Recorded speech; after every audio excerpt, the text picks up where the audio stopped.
अस्सलाम वालेकुम नाज़रीन, आप देखें रॉयस वीक साथ बायोग्राफी सीरीज में बात करते हैं कैसे फास्ट बॉलर की जिसकी घूमती गेंदों ने एक अहद तक दुनिया में राज किया, जिसकी स्विंग बॉलिंग से दुनिया क्रिकेट के बड़े बड़े बल्लेबाज चकरा जाते थे। आज बात करते हैं वकार यूनुस मेतला की, जिन्हें दुनिया भोरे वाला एक्सप्रेस के नाम से जानती थी। वकार यूनुस की अगर इब्तदाई जिंदगी पर एक निगाह डालें तो वो अपने वालिद साहब के साथ शुरू में शारजा में रहे, लेकिन जब वो पाकिस्तान आए तो उन्होंने अपने क्रिकेट करियर का आगाज भोरे वाला में ही किया। लेकिन उनका टीम सिलेक्शन बड़ा एक ड्रामाई अंदाज में हुआ। यूबीएल के लिए, जब यूबीएल यूनाइटेड बैंक के लिए वो खेलते थे, तब पाकिस्तान और इंडिया के ताल्लुकात कुछ बेहतर थे, तो टीमें आया करती थी इंडिया से भी और पाकिस्तान से वहां जाया करती थी। तो दिल्ली 11 की टीम आई हुई थी और उनका यूनाइटेड बैंक से मैच चल रहा था। तो यूनाइटेड बैंक की बॉलिंग लाइन तो बड़ी तगड़ी थी, उसमें सिकंदर बख्श साहब थे, सलीम जाफर साहब थे, तो वकार यूनुस की कहीं जगह नहीं बन रही थी। तो अनफॉर्चुनेटली या फॉर्चुनेटली कह लें, एक रात पहले सलीम जाफर को कोई इंजरी हो गई, तो नेक्स्ट डे वो मैच नहीं खेल पाए। अब टीम मैनेजमेंट की मजबूरी बन गई कि विकी भाई को खिलाना पड़ेगा। वकार यूनुस ने वो मैच खेला और वकार यूनुस को दबा के कुट पड़ी पहले सुबह, क्योंकि रिवर्स स्विंग, वो एक रिवर्स स्विंग के बॉलर थे। बॉल पुराना हुआ, यानी लेटर ऑफ द डे उन्हें जब बॉल पुराना हुआ और उन्होंने विकेटें लेना शुरू की, तो उन्हें टीवी पे इमरान खान ने देखा और Imran Khan at that day ground आए और उन्होंने वकार यूनुस से मिला और उन्होंने वकार यूनुस को इतना ही कहा कि तुम तैयारी पकड़ो, तुमने अगले माह शारजा सीरीज खेलने चलना है। यहां से वकार यूनुस पाकिस्तान टीम में सेलेक्ट हुए और फिर उन्होंने अपना टेस्ट डेब्यू किया 1989 में नवंबर में इंडिया के अगेंस्ट, और ये वही मैच था जिसमें सचिन तेंदुलकर ने भी अपना डेब्यू किया था। इस मैच में उन्होंने 4 विकेटें ली, कपिल देव को भी आउट किया और सचिन तेंदुलकर को भी आउट किया। फिर वकार यूनुस ने पीछे मुड़ के नहीं देखा, हर मैदान हो, हर फॉर्मेट हो, उन्होंने हर जगह बेहतरीन परफॉर्म किया। ओडीआई हो, टेस्ट क्रिकेट ओडीआई में उन्होंने न्यूजीलैंड के अगेंस्ट हैट्रिक भी की और वसीम अकरम के साथ मिलकर उन्होंने दुनिया पर राज किया। इन दोनों ने मिलकर तकरीबन 1000 से ज्यादा विकेटें ली, यानी 2 डब्ल्यूज का दौर था पूरी दुनिया में। दुनिया इनके दोनों के नाम से घबराती थी। इन्होंने एक जमाने को अपना गुलाम बनाए रखा कई सालों तक। वकार यूनुस ने बहुत अच्छी क्रिकेट खेली, बहुत अच्छी एज ए बॉलर वो बहुत अच्छे थे, लेजेंड थे। मैं समझता हूँ one of the finest bowler in cricket history in last 120 years. उन जैसा बॉलर ना पहले था ना कोई है। क्या उनकी स्विंग बॉलिंग थी, लेकिन उन पे रिवर्स स्विंग करते तो थे, लेकिन उनपे बॉल ट्रैम्पिंग का भी इल्जाम लगा। लेकिन वो गोरे है ना, वो जब कोई चीज खुद नहीं ना कर पाते, दूसरों को इल्जाम लगाना शुरू कर देते हैं कि इन्होंने कैसे कर लिया, ये तो हाई चीटर है। लेकिन बाद में उन्होंने सीख लिया तो वो आर्ट बन गया। वो करें तो आर्ट है, हम करें तो चीटिंग है। वाह भाई वाह। लेकिन 2003 के वर्ल्ड कप के बाद वकार यूनुस रिटायर हो गए।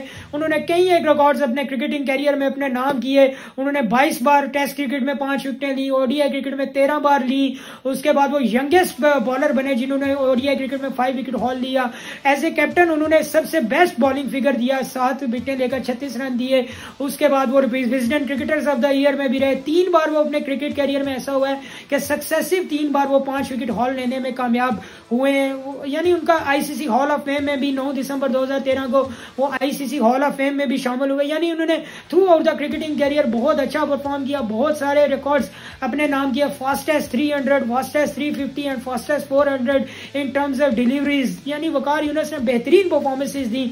लेकिन क्रिकेट से तो वो रिटायर हो गए, लेकिन उन्होंने एक नया फेज शुरू किया कोचिंग का। सबसे पहले तो वो पाकिस्तान टीम में 2006 में कोच बने, लेकिन जनवरी 2007 में उन्होंने इस्तीफा दे दिया। उनकी कई एक चिपकलिश चली पाकिस्तान क्रिकेट बोर्ड से कि उन्होंने मुझे मजीद एक्सटेंशन नहीं दी ओडीआई सीरीज के लिए, और उनके इंजी भाई से भी इख्तलाफात चल रहे थे। यानी उनके यह हर टर्म में हुआ है कि सीनियर प्लेयर से उनका झगड़ा जरूर हुआ है।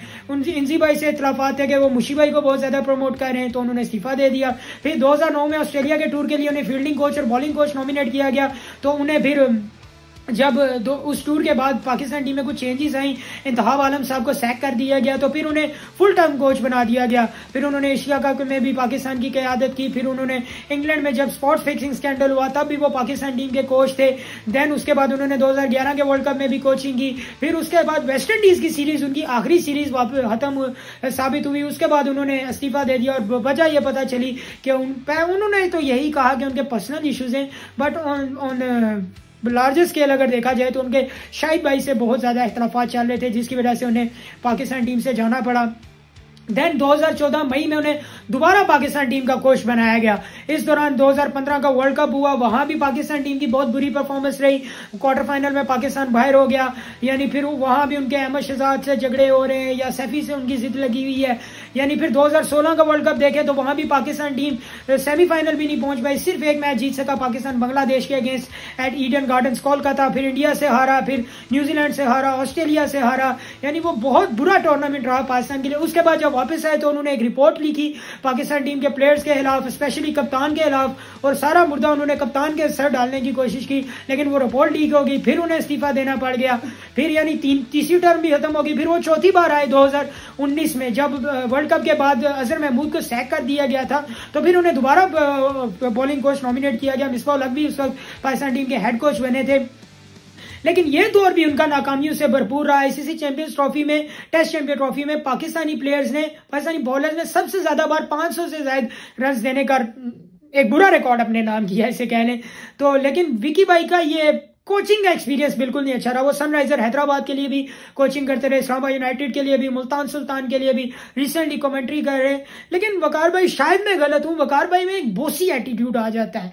लेकिन देखें, जब आप बड़े भाई के तौर पे करें, दोस्त बन के जाएं, तो वो आपको जरूर फ्रूटफुल होगा। लेकिन वकार भाई जितने खुद बड़े बॉलर थे, बदकिस्मती से वो अपना कोई 1% जैसा बॉलर भी पैदा नहीं कर सके। कहा जाता है वहाब रियाज उनकी एक फाइंड है रिवर्स स्विंग के हवाले से, लेकिन उसके अलावा कोई ऐसी मिसाल नजर नहीं आती जो वकार यूनुस साहब के थ्रू पाकिस्तान क्रिकेट में आई हो। इंशाल्लाह बहुत जल्द आपसे दोबारा मुलाकात होगी। तब तक के लिए अल्लाह ने के मान। पाकिस्तान जिंदाबाद, कश्मीर पाइंदाबाद।